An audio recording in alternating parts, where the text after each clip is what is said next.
Hello students, this is Mohammad Kashif Iqbal from Jamia Hamdard, New Delhi.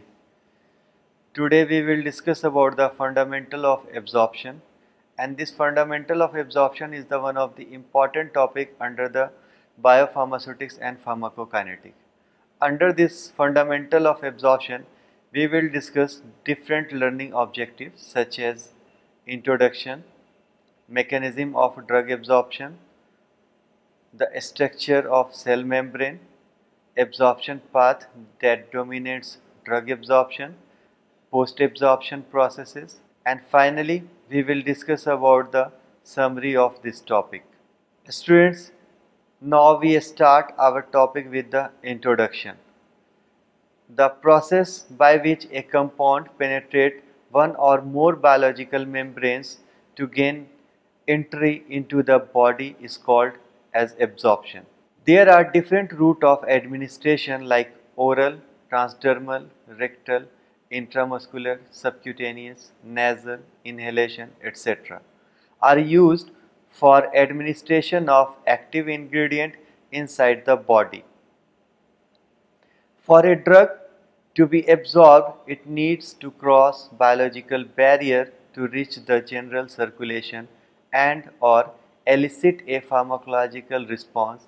Even drugs that are dosed intravenously may need to cross the vascular endothelium to reach the target tissue or distribute into blood cells.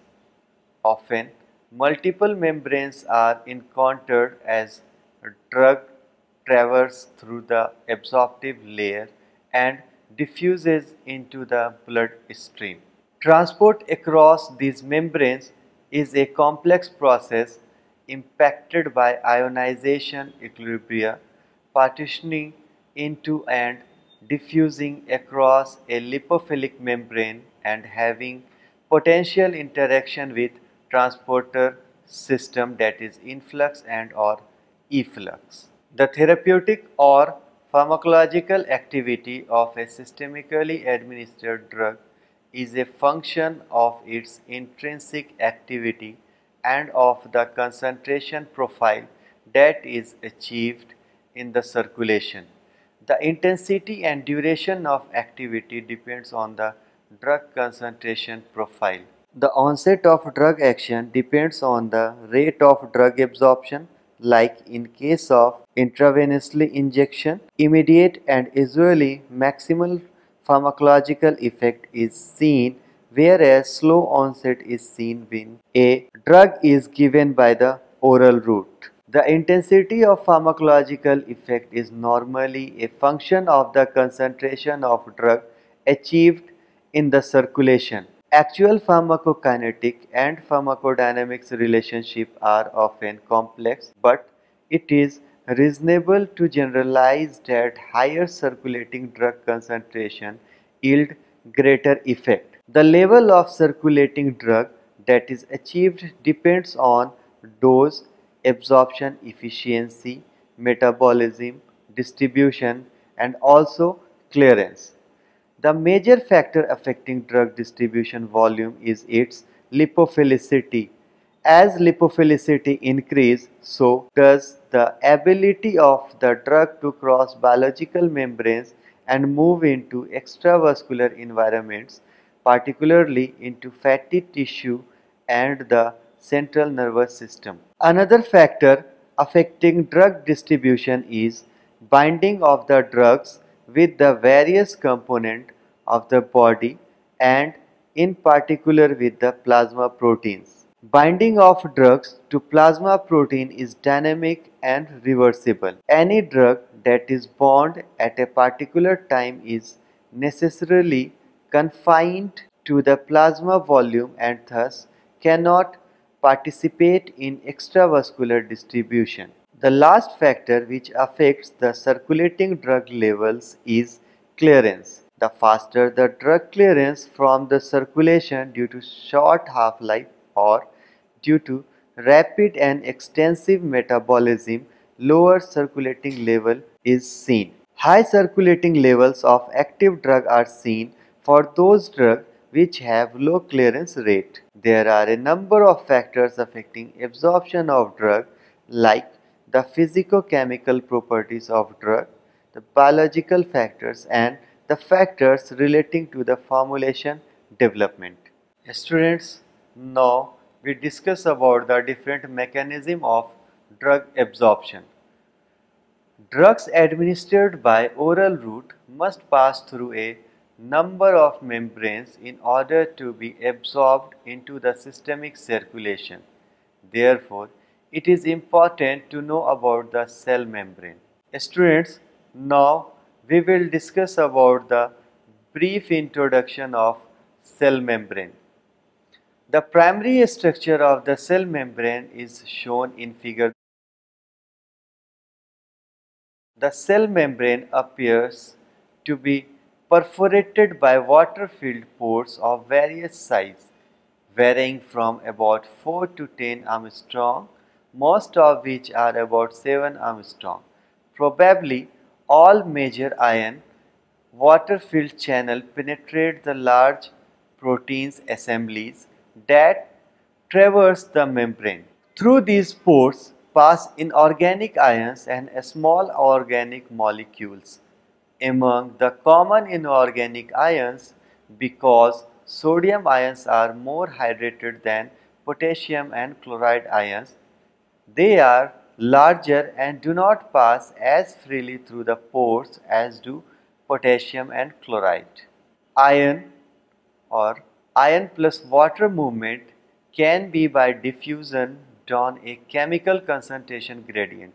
However, movement of ions through the pores can be controlled by counter ion transport or expenditure of intercellular energy, adenosine triphosphate, or it is also known as ATP, hydrolysis by so-called ABC transporters. Vascular endothelium appears to have pores at least as large as 40 Armstrong, but these seems to be interstitial passages rather than transmembrane pores. Lipid molecules small enough to pass through the cell membrane pores may do so, but they have a higher probability of entering into the lipid layer since pores constitute less than 1% of the cell surface upon which the drug molecules impinges. From there, these molecules will equilibrate chemically with the interior of the cell. Other proteins may be confined to one or the other surface and not traverse the membrane. Often, proteins on the inner surface proteins are linked to intercellular structure proteins that contribute to cell shape. Students, now we will discuss about the mechanism of drug absorption, means how drug penetrate into the cell membrane or how drug reach into the blood circulation. We have already discussed about the drug administered by the oral route must pass through a number of membranes in order to be absorbed into the systemic circulation. Now, we will discuss about the classification of mechanism of drug absorption that is shown in figure.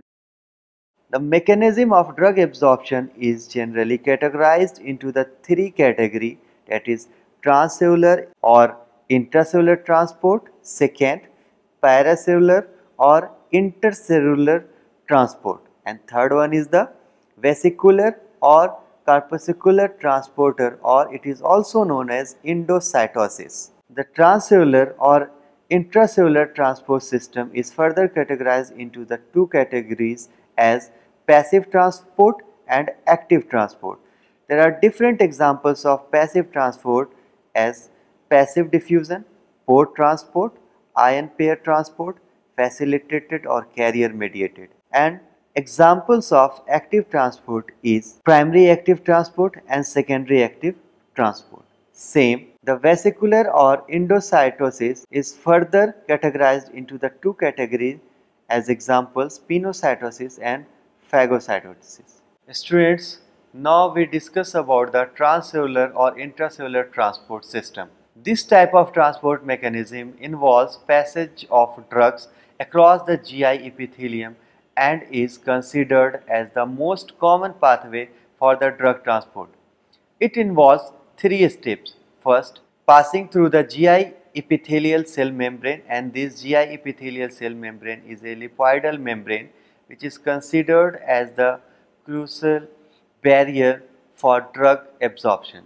Second, reaching across the intracellular spaces, that is cytosol, and third one is the movement through the lateral or basolateral membrane. And this intracellular transport system is further categorized into the different categories, and first category is the passive transport process. This type of transport process does not require energy to traverse through the lipid bilayer, and this is further classified as first passive diffusion. Passive diffusion or non-ionic diffusion is considered as the major absorption process for more than 90% of drugs. It is the movement of drug molecule from the region of higher concentration to a region of lower concentration. Concentration gradient or electrochemical gradient is considered as the driving force for this process. Movement of drugs across the membranes is a result of the kinetic energy of the molecules due to the fact that it does not require any energy. The process is known as passive diffusion.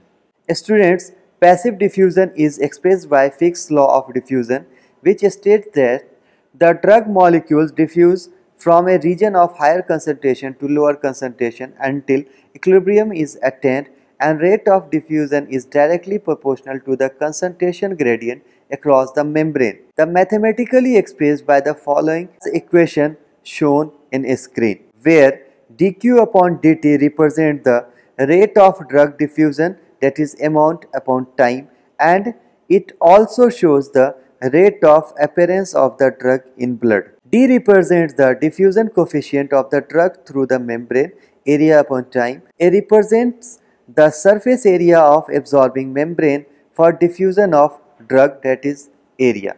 K, M upon W represents the partition coefficient of the drug between the lipid membrane and the aqueous GI fluid. It has no unit. Concentration of GIT or CGIT minus C represents the differences in the concentration of drug in the GI fluids and the plasma, and is often called as the concentration gradient. H represents the thickness of membrane. Certain characteristic of passive diffusion can be generalized as it is downhill transport, greater the surface area and lesser the thickness of the membrane, and faster the diffusion. Equilibrium is attained when the concentration of either side of the membrane become equal. Greater the membrane upon water partition coefficient of drug, faster the absorption. Students, now we discuss about the second type of passive transport process, that is known as the port transport. Port transport is also called as the convective transport, bulk flow or filtration. This transport mechanism is responsible for the transportation of drug molecules via the protein channel into the cell, and it is shown on screen.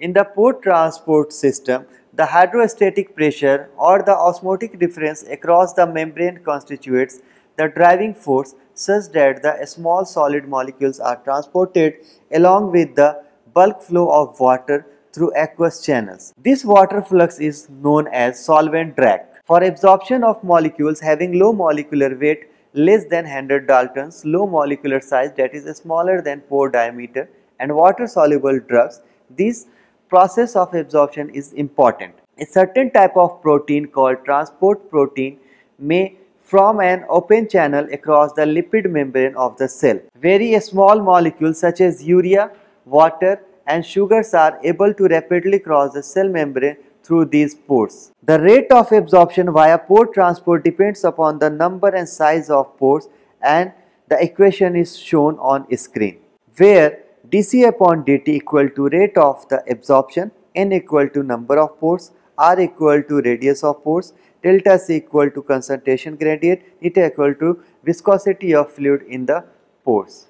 Students, now we discuss about the ion pair transport. This mechanism is particularly important for the absorption of drugs such as quaternary ammonium compound and sulfonic acid, which readily ionized under all pH conditions.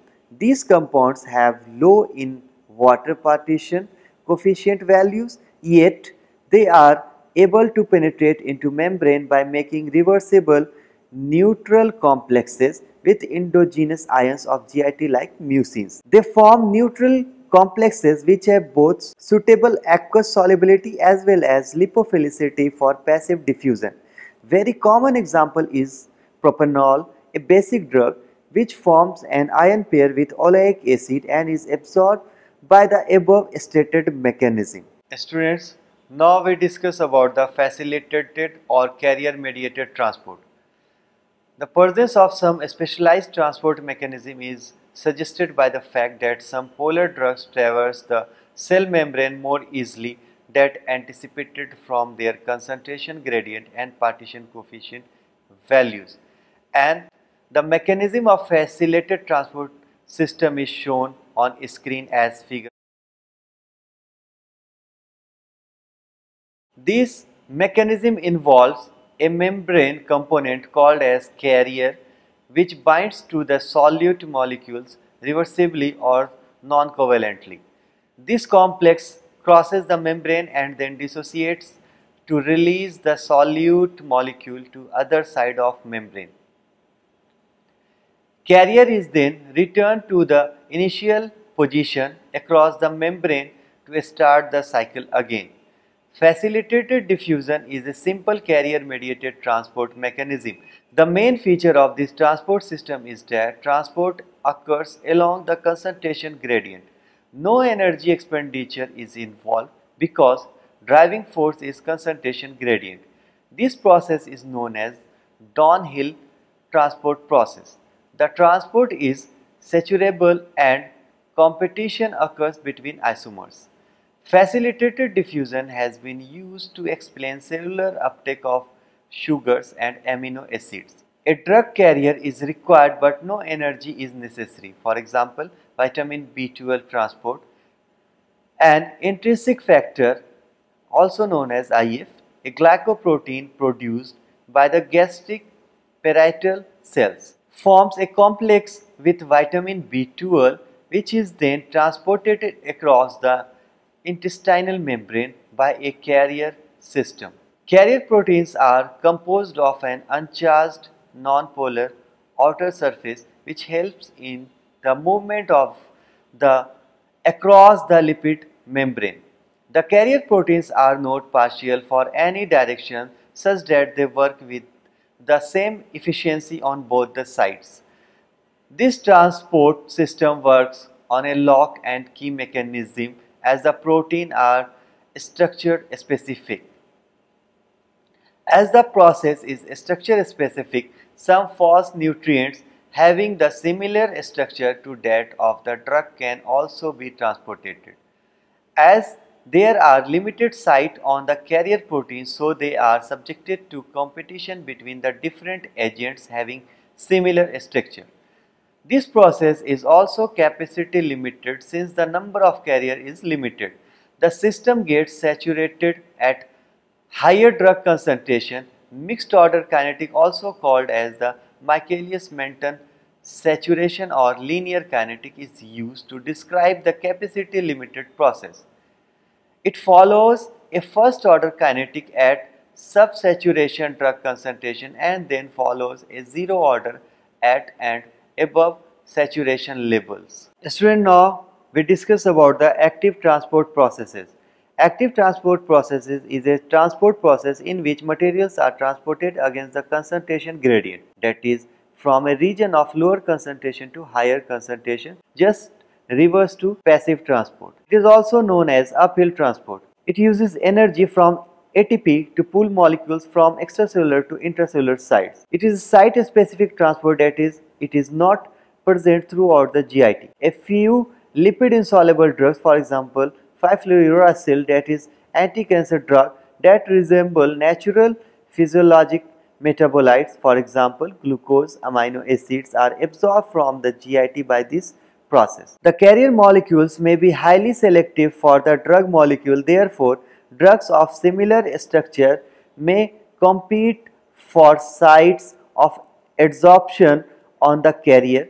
That is, competitive inhibition is possible because only a certain amount of carrier is available. At times, all the adsorption site on the carrier may become saturated if the drug concentration gets very high. This process is further divided into the different following categories as primary active transport and secondary active transport. Primary active transport system is further categorized into the different categories such as ion transporters and ABC, means ATP binding cassettes. Students, now we first discuss about the primary active transport.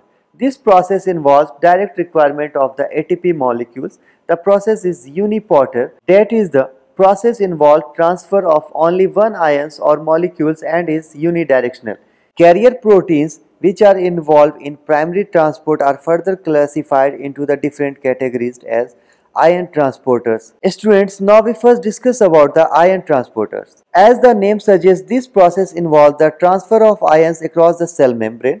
Proton pump is a classic illustration of ATP operated ion pump that is used when acidification of intracellular compartment takes place. There are two types of ion transport which play a vital role in the intestinal absorption. First, organic anion transporter, and second, organic cation transporter. Organic ion transporter helps in the absorption of active components like atorvastatin and pravastatin. Organic cation transporter helps in the absorption of drugs like diphenhydramine. Student, now we discuss about the ABC or ATP binding cassette transporters. Miniature foreign molecules such as drugs and toxins are primarily transported by this mechanism, mainly out of the cells, that is exsorption, and hereby known as efflux pump. P-glycoprotein is a classic illustration of such type of transport mechanism. Now we discuss about the secondary active transport. In this transport, there is no direct involvement of ATP because this process takes place due to previously existing concentration gradient. This could be classified as figure number 6, and this figure number 6 is shown on screen.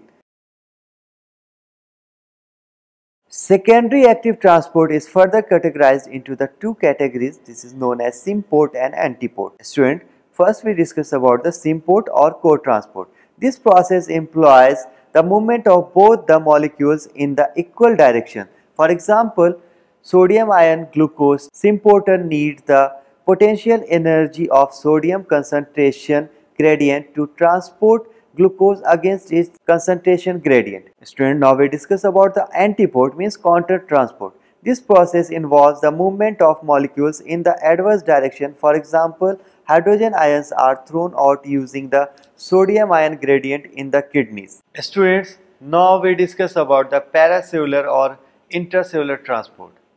This type of transport mechanism involves the transport of active component via the tight junction between the GI epithelial cells. This pathway involves a small number of drugs, so it is of less importance. The paracellular transport process has following two mechanisms. First, permeation, and second, persorption. Student, first we discuss about the permeation via tight junction of epithelial cells. This process takes place through the tight junction that are little wider than aqueous pores. Some examples of compound which are taken up by this mechanism are insulin and cardiac glycoside. Student, now we discuss about the second. This is the persorption. This process involves the non-permanent openings created by shading of two adjacent epithelial cells into the lumen through which the drug is permeated. Paracellular and port transport are different from each other due to the fact that the former involves movement of active component across epithelium via the cellular junction, whereas in the latter the molecules traverse into the cells via the pores that exist in the cell membrane. Student, Now we discuss about the vesicular or corpuscular transport, that is also known as the endocytosis. Like active transport, these processes also involve the use of energy but differs in the case that it transports substances within the vesicles into the cell, and this mechanism is shown on screen.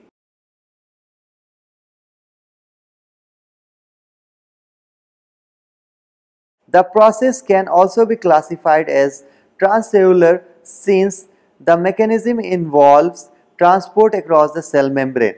Receptor-mediated endocytosis occurs when substrate bind to the specific membrane receptors. Substrates swallowed by cells in this way are stored in vesicles or they get degraded. Cellular uptake of immunoglobulin and low-density lipoprotein occurs when receptor-mediated endocytosis is involved. Vesicular transport can be further distinguished into two categories such as the pinocytosis and phagocytosis. Student, first we discuss about the pinocytosis, and this is also known as the cell drinking. Pinocytosis is a non-specific process whereby a substrate enters a cell by invagination to form an intracellular vesicles.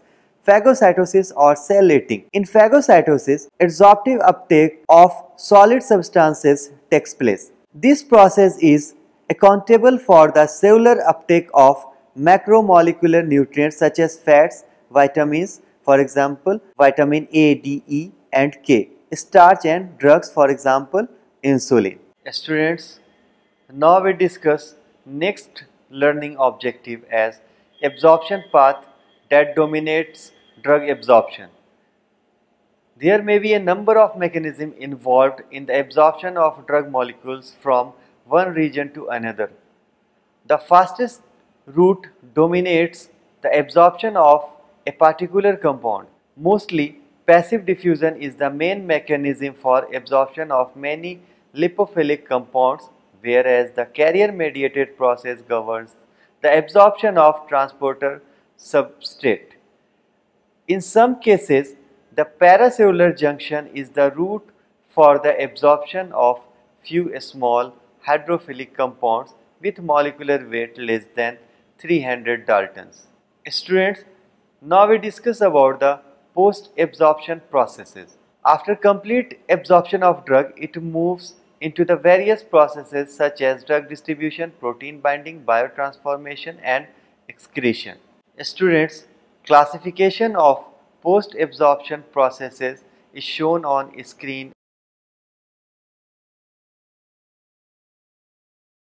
Students, first post-absorption process is distribution of drug. The term drug distribution is used frequently to include all processes that tend to lower the plasma concentration of drug as opposed to drug absorption which elevates the plasma level. The term distribution denotes the partitioning of a drug amongst the various regions where a drug may be contained within the body. Students, next post-absorption process is protein binding of drug. Drugs are frequently bound to plasma protein, especially with albumin, interstitial substances, intracellular constituent, bone and cartilage. If binding is strong, it will affect the distribution and excretion of drug in the body. A bound drug to a protein or any other macromolecules will not pass through the membrane in the bound form. Only the unbound form can move among the various compartments. Students, now we discuss about the next post-absorption process is biotransformation. Number of drugs are acted upon by enzyme in the body and transferred to metabolic derivatives called metabolites. The process of transformation is called biotransformation. Metabolites are generally more polar and less lipid soluble in comparison to parent drug because of the entry of oxygen into the molecule. Hydrolysis also produces highly polar group. Polarity also increases due to the conjugation with a highly polar substance. Due to this, metabolites often show less penetration into tissues and less renal tubular resorption in comparison to parent drug. This phenomenon is in accordance with the principle of the low penetration of polar and high penetration of lipid soluble substances. For same reasons, Metabolites, particularly conjugates, are usually less active in comparison to parent drug and often inactive. Even if they are appreciably active, they are generally excreted more rapidly. That's why the usual net effect of biotransformation can be said to be one of inactivation or detoxification. Students, now we discuss about the next post-absorption process is excretion.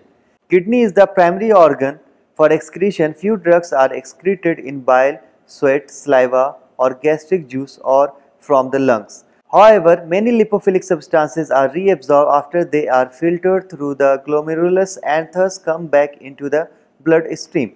This leads to inefficient elimination of the substance from the body. To make the elimination via the kidney more efficient, many substances are subjected to metabolic processes which render them more hydrophilic and therefore easier to eliminate. Students, now finally we summarize our topic as the process by which a compound penetrates one or more biological membranes to gain entry into the body is called absorption. Different route of administration like oral, transdermal, rectal, intramuscular, subcutaneous, nasal, inhalation, etc. are used for administration of active ingredient inside the body. The onset of drug action depends on the rate of drug absorption, like in case of intravenous injection, immediate and usually maximal pharmacological effect is seen, whereas slow onset is seen when drug is given by the oral route.